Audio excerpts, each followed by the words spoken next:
don't know the word is favourite or not, one of the most, a programme I enjoy watching. I enjoy watching it because it has this kind of thing where it winds me up, and I get kind of agitated watching it because of the clowns that are on it at times. I'm sure they only picked 2 or 3 people that could possibly win it, but we'll talk a bit more about that over the next 10 minutes or so. My next guest goes back 2 years to when he actually won. He came through and won the Apprentice. He was obviously one of the 3 that could potentially win it. It's time to say good morning and welcome to Lee McQueen. Good morning, Lee. Welcome to Talk Radio Europe. Good morning, Steve. How you doing? I'm very well. I thought after that intro you might hang up the phone there. I was like, is he calling me a clown? I was thinking about it.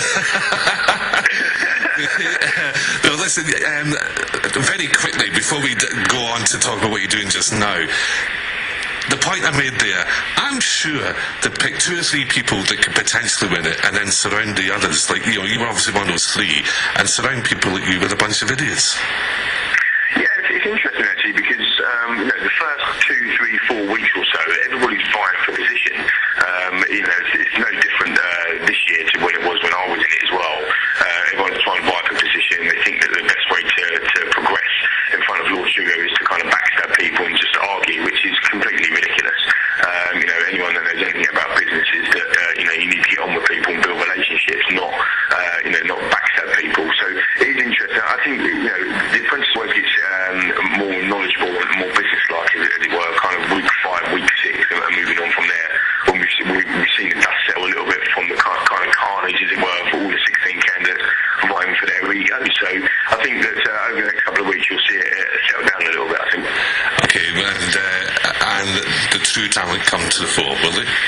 Yeah, exactly. Well, I hope so anyway. Okay, and you were on 2 years ago. How did you find the whole experience? Yeah, I won the Apprentice Series 4, the Apprentice 2008. It was tough, I have to say, Steve. It was a lot of people don't realise that that you go through a lot of pressure. People make mistakes, and you see these kind of so-called best business people making silly mistakes. That's because you're put under huge amounts of pressure to deliver time scales. You've hardly had any sleep and all that sort of stuff. So you put all of these factors together into one pot, and that's why it becomes really, really difficult. It was tough, but it was a fantastic experience. I worked for Lord Sugar for 2 years. Just recently set up my company, Watertown Academy, which I think we'll talk about in a sec. Yeah, up until end of July this year, I've been working for Lord Sugar. It's been a wonderful experience. I went on to the Apprentice to challenge myself. My background's corporate. I've always worked in corporate organisations. I ran a successful business unit within a corporate before I went into the Apprentice, multi-million-pound turnover. But for me, it was about learning how to set up my own company and how to set my own business up, and that's what I learned from Lord Sugar, and now I'm doing that exactly that thing. Okay, well, you have set up this academy, which we're going to talk about in just a second. Just one thing that I'm intrigued. When the winner goes into work for Lord Sugar, how much do you see of him, and what actual kind of job did you actually do within the organisation? No problem. Okay, well, the first part of the question, you see a lot of him. For me, I can't comment on the other apprentices that have won, but I know that he's very, very visible. I probably saw him on average once a week. We used to take board meetings. He used to hold board meetings, which we was obviously in, or I was involved with. I went in as a director level to a new company. I was very lucky. Lord Sugar and Son Simon actually set up a company called McQueen, a digital media business, from scratch, and that was my kind of project, if you like, as the Apprentice winner, to actually go in and help set up and start that company. So therefore, certainly for the first 6-7 months, I was probably seeing Lord Sugar 3 times a week. I mean, it's very, very visible. A lot of people have the perception that you win the Apprentice and you get shoved in a broom cupboard somewhere. That's not how it is at all. He's very, very knowledgeable and very, very visible on the new projects that you start, and certainly with this one with Amscreen, it's been a success today. So quite a lot of each other actually. You've probably got sick of me. Okay, but you So you spent 2 years there, learned everything you could, and then decided, right, it's now time for me to go out on my own. And you have a bit of a passion. It's not just, oh, I'm going to go out and start up a media business. I'm going to start off at some kind of electronics business. You're going down and taking opportunities to young people. Yeah, exactly right, Steve. I mean, my background before the Apprentice is recruitment. I've got 10 years recruitment experience, and I said before, working predominantly in corporate organisations. And I always wanted to run my own company from a recruitment angle within the recruitment industry. And Raw Talent Academy is the company that I've set up, and its aim effectively is to encourage businesses to take on sales academies or employ people that maybe not have had the best start in life, youngsters the best start in life, or maybe they haven't had the right qualifications like myself, or maybe they haven't had the right levels of experience within sales. And my academies are to make these guys learn and develop their sales skills in order to become very, very good salespeople and carve out an excellent career for them. And as an employer of salespeople for the last 7 years myself, it's notoriously difficult to find what I call kind of good salespeople that are off the shelf, good experienced type people. So I'm trying to encourage businesses to take people on from an entry level and develop them up into their organisations. Okay, I really like this idea, Lee, and I'll tell you the reason I like the idea, because like you, as I touched on before we came online there, I've got a corporate background myself, but yes, you did, yeah. if I had gone through, if the person that got me into sales in the first place and the first brewery that I worked for, then if he stuck to the brief, he would never have employed me, because he was looking for graduates, or that was the advert, graduates. I remember when they offered me the job, he said to me, I'm going to take a chance on you because you're streetwise. Take a risk, yeah. You're streetwise, and I like it. And then from there, I had a fantastic career there. So, but lots of people do miss out, don't they? Because they don't hit the brief of, oh, they're looking for a graduate, they're looking for this, they're looking for that.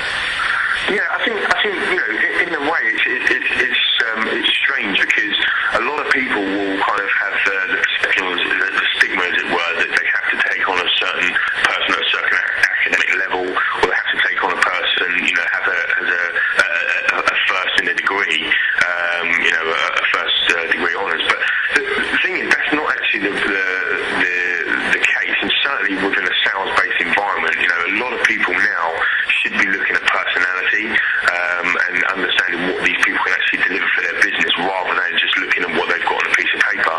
I've famously got rumbled for fibbing on my CV in The Apprentice, saying I'm not proud of, and certainly saying I don't condone. But I remember that. I remember. Yeah, I know. And it's interesting. It's interesting because a lot of people will come up to me after and say, why did you do that? Because obviously I've got something that's a stigma attached to me around education, must have an education or whatever. But you don't. I think what it's all about is the raw attributes, that raw talent itself. You talked about common sense, that streetwise, that ability to be able to build relationships and get on with people. And I think then kind of attributes are certainly in this day and age a lot more prominent than what they have been, and certainly from an academic point of view, you don't need to be somebody who's got letters after their name in order to have them attributes. Yeah, and people, and when they go down that road, I think a lot of companies just end up with robots. Now, what do you yourself actually offer to these guys who come along to the academy? What do they get from you? Well, for me, they get an opportunity that they probably wouldn't have got beforehand. We're opening up organisations or customers' eyes to what we've just been talking about. You don't have to look at going down a CV, a degree level. You need to be looking at other people. So people that are applying, applicants, or the talent that's out there, need to have come to the Raw Talent Academy with an open mind to say, what, I do fancy an opportunity in sales. I've never been able to get into that before, but I think I have the right attributes. If they're them sorts of people, then they should look at the website, rawtalentacademy.com, and apply, because what we're offering is we're offering them the opportunity to not only get an employment, but also to learn and develop the core skills that they need to have a successful career in sales. Right, now I know for a fact there are a lot of young men and women down here in Spain who came over with their parents maybe 10 years ago when they were young kids, and now I've left school here or left college here, and the unemployment's at 20% in Spain, and there's not an awful lot of opportunities for them. So if they're looking to get back to the UK, then why not have a look at your websites? It's rawtalentacademy.com, and what, from there send in a CV, or what do they do with the Well, it's on the website itself. They can actually apply, and what I've done is there is an opportunity for them to put some supporting documentation, i.e. a CV, if they want to put that one on there. It doesn't have to be a CV. There's a series of questions that they'll actually look at and fill out themselves, which will come through to me in my office, and me and my team of recruitment scouts will actually look through that and start trying to build a profile. Which is like what you said before, Steve. What we're trying to do here is we're trying to build personality profiles of all of our talent, of all of the candidates that are out there, rather than building a profile based on what's written on a piece of paper. Yeah. So we're really trying to understand what they're all about, what their background is, what they're looking for, what their desires are. Have they got that winning mentality? Have they got that common sense? Do they have that desire to work hard? There's so many people now, Generation Y, that believe that you don't need to work hard, or opportunities are going to come around the corner and just fall in your lap effectively. That's not the case. You have to work hard, and these raw attributes that we keep talking about are absolutely key for you to be successful. I'm sure you would agree with me from your corporate background, Steve. Oh, no, very definitely, yeah. I mean, that's why I'm so interested in what you're doing, and I said to you at the start, I'm completely behind what you're doing. The only thing that I would now, because I'm a little bit older than you, Lee, the only thing I would look at now to possibly branch out in, if this is successful for you, is looking at the older market as well, and the talent that is out there in the old market, and it's tossed to one side because they're age 45, 50 plus. Yeah, I agree. The Raw Talent Academy, it isn't an age limit effectively. I mean, a lot of people that are applying to us and coming through to us are the generation or next generation. But that doesn't necessarily mean to say that we wouldn't work with the more mature community, should we say?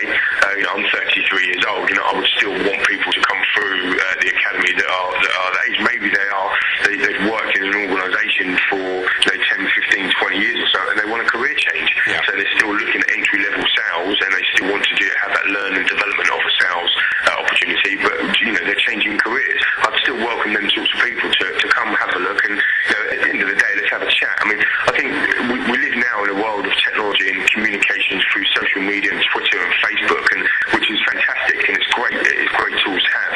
But let's not forget, the chatting on the phone and chatting face to face is the communication that is here to stay, and let's not forget about that. Okay, listen, that's what you just said there, excellent, and I think that sends another message out to another batch of listeners down here as well. The website, again, just to go over it, is all the W's, rawtalentacademy.com. Lee, thank you very much for joining us this morning. I wish you all the very best of success with it. I really do, because I think what you're doing is really needed out there. So good luck. Fantastic. Thanks for having me on, Steve. Enjoy the Apprentice tonight. I'll be sitting having a laugh as always. Do you still watch it? I do, yeah, I do watch it. It's slightly different for me now because obviously I've been through the process, so I know kind of all the ins and outs. But it's still great entertainment, and no matter what anybody says about it, you have to keep watching it week in, week out. It's addictive, so it makes good TV. Listen, if only for Sir Alan's one-liners. Oh, it was brilliant, absolutely brilliant. Listen, Lee McQueen, thanks very much for joining us. You're a star. No problem at all. Thanks, Steve. All the best. Bye-bye. Bye-bye. Attention, all listeners on the